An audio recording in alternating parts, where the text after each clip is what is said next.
All right, we got a successful slab leak repair. Under the house, you have to braze the joints so to make them completely one piece.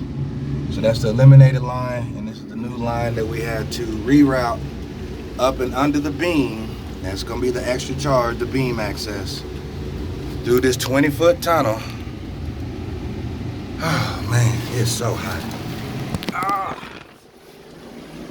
Over to here. New pipe. All right.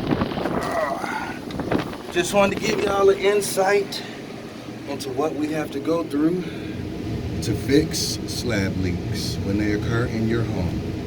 Once again, call C&W Plumbing for all plumbing needs, 972-395-2597. My name is Keith.